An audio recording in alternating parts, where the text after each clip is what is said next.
¿Has oído hablar del síndrome de Estocolmo? El robo al Kreditbanken de Estocolmo fue el nacimiento del síndrome de Estocolmo y a este famoso caso se debe su nombre.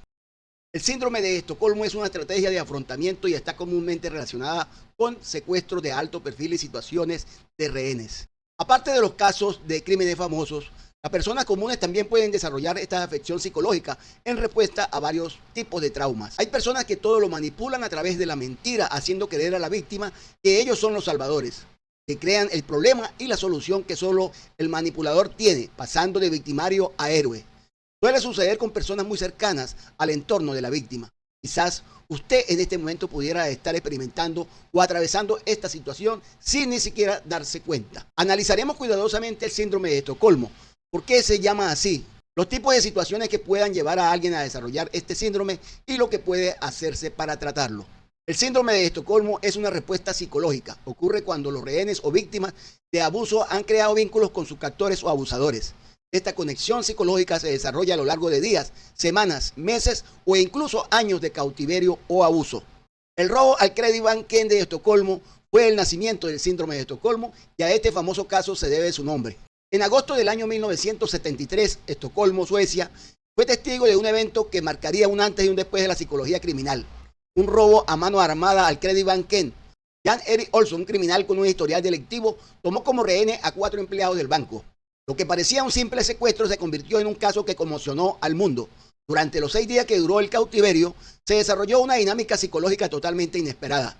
Los rehenes comenzaron a desarrollar sentimientos de empatía, complicidad y hasta afecto hacia sus captores. A medida que pasaban las horas, los rehenes se vieron obligados a colaborar con Olsson para sobrevivir.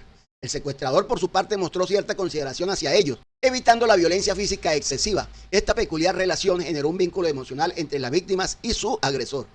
Cuando las autoridades lograron liberar a los rehenes, sucedió algo sorprendente. En lugar de mostrar hostilidad hacia Olsson, los rehenes lo defendieron. Se negaron a testificar en su contra e incluso recaudaron dinero para su defensa. Este comportamiento desconcertó a los psicólogos y expertos en criminología, quienes se preguntaban cómo era posible que las víctimas de un crimen tan violento desarrollaran sentimientos positivos hacia su victimario.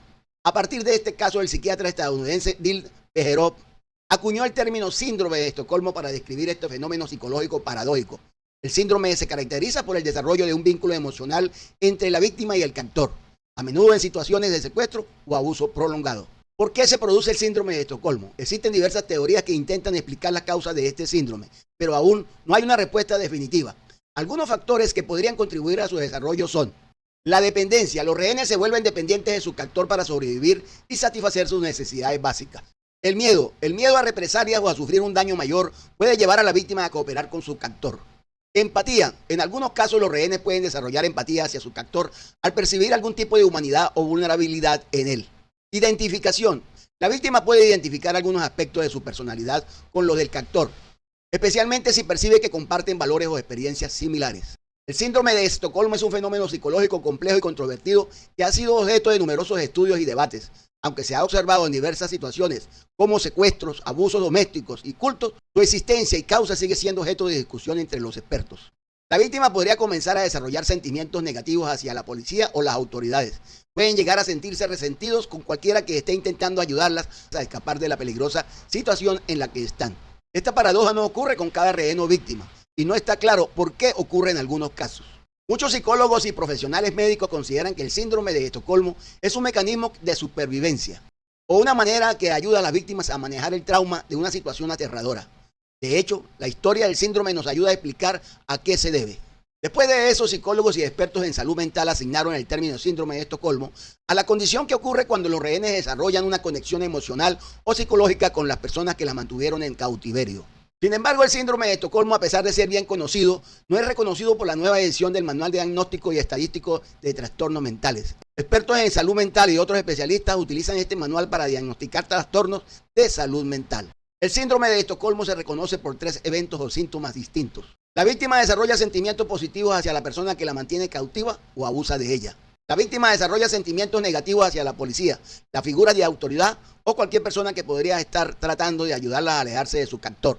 Incluso puede negarse a cooperar contra su captor. La víctima comienza a percibir la humanidad de su captor y a creer que comparten los mismos objetivos y valores. Estos sentimientos suceden a menudo debido a la situación emocional y muy cargada que ocurre durante una situación de rehenes o un ciclo de abuso. Por ejemplo, las personas que son secuestradas o tomadas como rehenes suelen sentirse amenazadas por su captor, pero también dependen en gran medida del mismo para sobrevivir.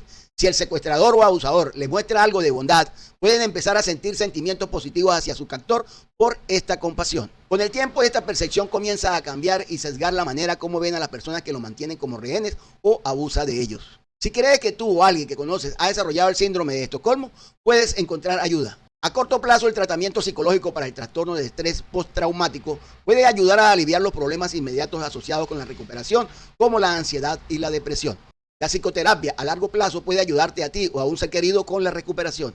Los psicólogos o psicoterapeutas pueden enseñarte mecanismos de afrontamiento saludables y herramientas de respuesta para ayudarte a entender lo que sucedió, por qué sucedió y cómo puedes superarlo. Reasignar emociones positivas para ayudarte a entender que lo que pasó no fue tu culpa. Implicaciones del síndrome de Estocolmo en el sistema legal. Cuando una víctima muestra signos de síndrome de Estocolmo, puede negarse a testificar en contra de su agresor o incluso defenderlo. Esto puede dificultar la tarea del ente investigador a la hora de probar la culpabilidad del acusado. La actitud protectora de la víctima hacia su agresor puede poner en duda su credibilidad como testigo.